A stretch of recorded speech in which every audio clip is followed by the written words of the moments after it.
Come on.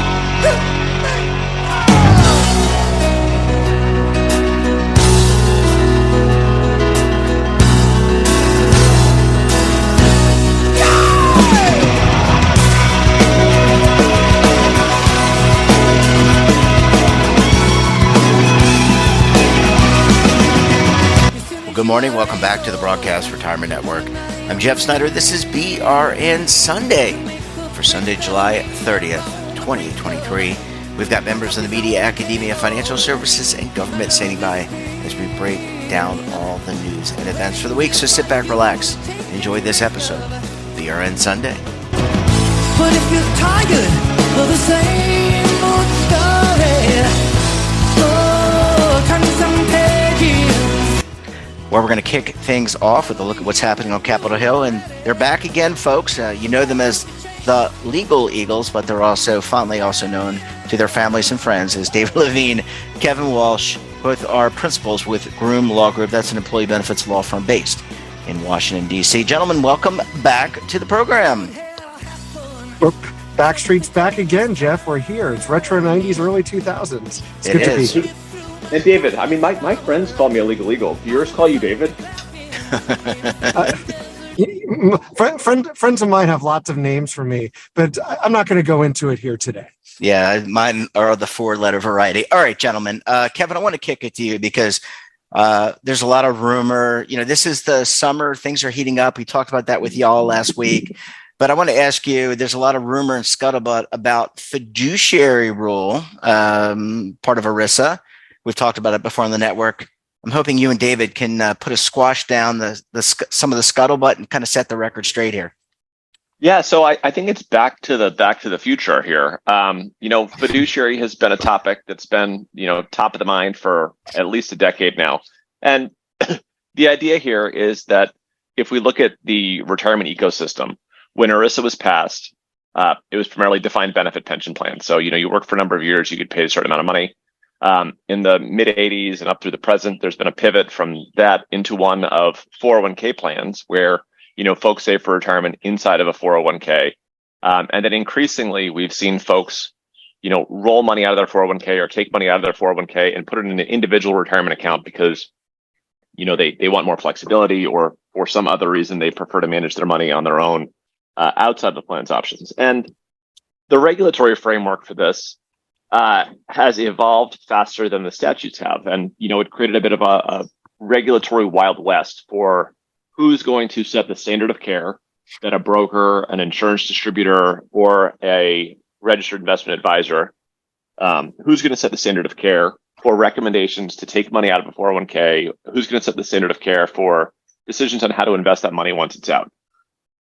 Now, 2010, 2012, 2015, 2016, DOL worked on rules. They finalized rules in 2016. Those rules got killed by courts. 2020, DOL came back and tried once again to regulate the rollover process. At the same time, though, groups like the National Association of Insurance Commissioners and the Securities Exchange Commission, they got in on the game of regulating investment advice to individual retirement accounts or money that's rolled out of plans. So in some ways, this has turned into a turf war between, the insurance regulators, the securities regulators, and the retirement plan regulators. And what we've heard recently has been that the Department of Labor is going to come back or plans to come back. And the word on the street has been August, although, given where we are in the month, it's tough to see anything coming out before Labor Day. But so right now there's speculation that the Labor Department's going to, throw their hat into the ring another time to try to be the primary regulator with respect to rollovers and investment recommendations once assets have been rolled out. David, do you want to add anything? Yeah, I'll add a little bit at this point. I think, Kevin, you say if David doesn't want to add really, anything, I'll keep going. Well, wait, you guys are not known to filibuster. Wait, can you hear me? Yeah, we can hear you just fine. Can we hear you? Can you hear me? Oh, yeah, that's great. Sorry. Well, yeah, I do have something to add. Well, and first, while I must say I agree with what Mr. Walsh says, I think really as we look forward here, the big takeaway for me on this, let me break it down into the different constituents. If you're a service provider, it looks like the DOL is going to try to make it, add a layer of regulation again on moving money in and out of plans. They're being cautious because of the court decisions, but at the same time, your business could evolve. Once again, we've been through this before. Admittedly, the only ones who really benefit from a lot of this are the lawyers because we keep reinventing process. If you are a plan level fiduciary, it's really a question of waiting for this and seeing what offerings and solutions, and it could be from anybody. It could be from your record keeper, it could be from your TPA, but it could also be from your advisor. As we've gone through a world of consolidation, everybody does wealth management now. All those different constituents at some point do it. So you're going to have to say, how does this fit in? And you're going to have to decide what works for you, for your plan, and evaluate how it works. Does that make it a fiduciary act to roll over? Not necessarily. But there's certainly a lot of contract and business stuff to think about as we come down the pike.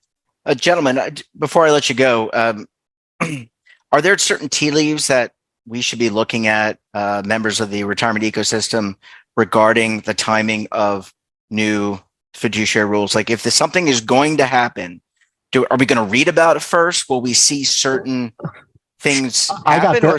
Oh, you got it? Go ahead. I got that. Short answer is you have to tune in every week to the Broadcast Retirement Network, number one. Number two, obviously leadership at the DOL has been talking in public presentations that it's coming soon. Those are the tea leaves that you say. Everybody else who says they know what it will say, our industry is a bit of an echo chamber sometimes. So sometimes people have a feel, but we just have to wait and see is the honest answer at this point. Yeah. Hello. In the past week, we had the Assistant Secretary of Labor and the lead Deputy Assistant Secretary at EBSA both talk about the conflict of interest rules and about what they're hoping to do. The fact that it's on the Assistant Secretary of EBSA's speaking script suggests that it's a priority over there. I think we'll have a pretty clear idea about 30 days before it comes out, but until then, it's just reading tea leaves from what people say. Wow. All I can say, guys, is that go ahead, Dave. I want to add something as a coming soon, Jeff. Yes. One of the things we're going to be talking about at the end of the summer and into the fall is we've done this every election cycle. As believe it or not, the clock is starting to tick on the Biden administration, and that's something we'll be talking about, which plays directly into this. Yeah, perfect teaser for next week and after Labor Day, of course. That's when the silly season starts. David Levine, Kevin Walsh, the Legal Eagles, thanks so much for joining us, and enjoy the rest of your weekend, gentlemen. Thanks for having us on, and thank you listeners. So bye-bye.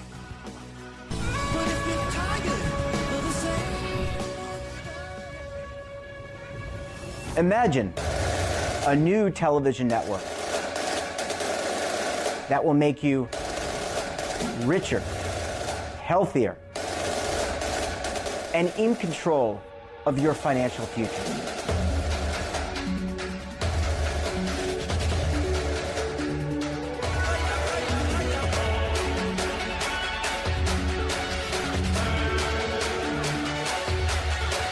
This network is for the policewoman in Nashville, Tennessee, the baker in Dubuque, Iowa, the teacher in Lexington, Kentucky. We want to make the idea of savings and retirement culturally relevant. But what do you see as a defining issue of the midterms? Especially for the smaller businesses. I mean, they are the lifeblood of the American economy.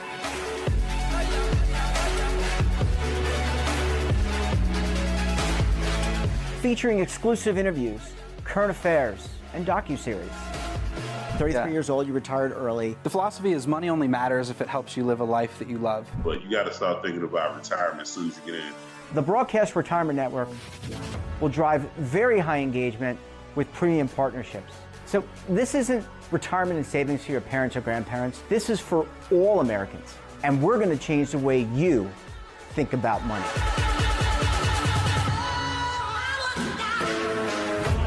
Welcome to the next frontier of retirement and savings.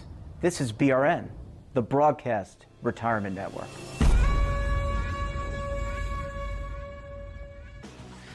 Welcome back. Time to break down markets for the week. There's a lot to talk about. Joining us on the line, he is the lead anchor for the TD Ameritrade Network, Oliver Rennick. Oliver, thanks so much for popping by the old program this morning. Sure thing. Appreciate the offer. Yeah, well, I mean, it's an open invitation.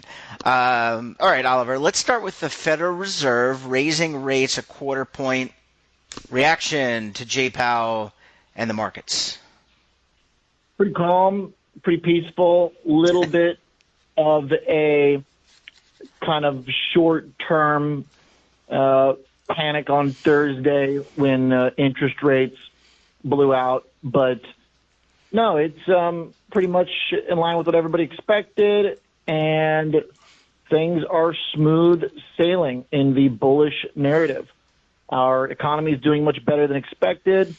The Fed is hiking at a slower pace than last year, and Powell remains pretty wishy-washy, and the Fed pretty neutral on their path forward to fighting inflation. They're starting to sound very comfortable and not worried about inflation, happy to see it coming down.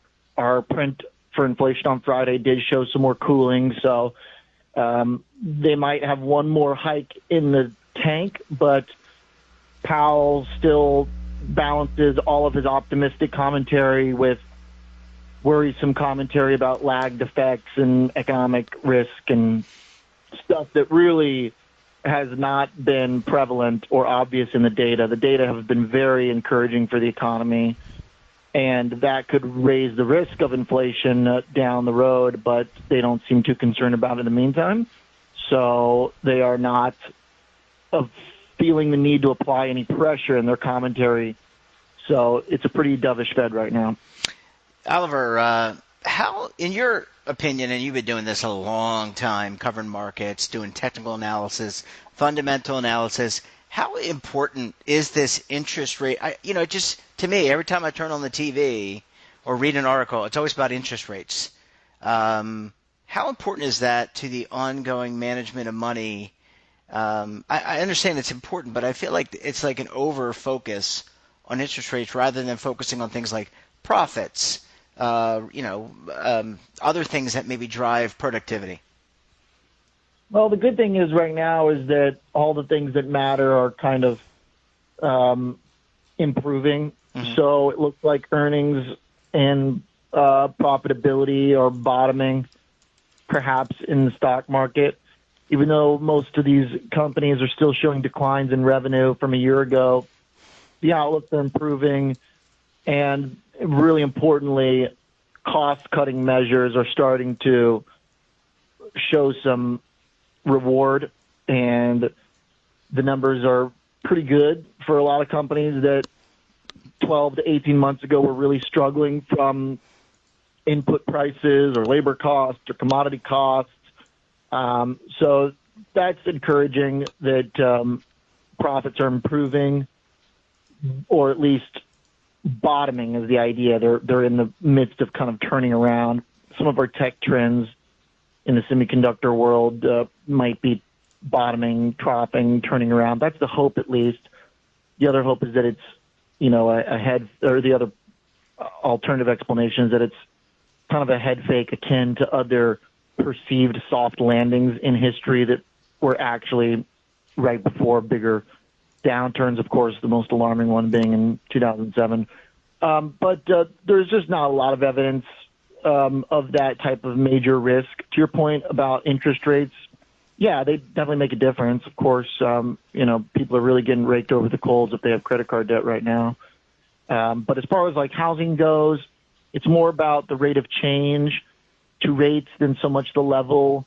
We're finding that the level of mortgages right now, the rate being offered, while still much higher than 2 years ago, obviously, is not enough to dissuade people from pursuing new homes and buying homes. That market is very robust. And, it's something to watch if interest rates break out again, and they're getting really close. That's kind of why the market panicked a little bit on Thursday and sold off after a really strong start. It's really the only hard fade the market has experienced in months. So it was definitely an interesting event on Thursday. because bonds sold off really hard and yields spiked, and all of our data were really good, maybe a little bit too good.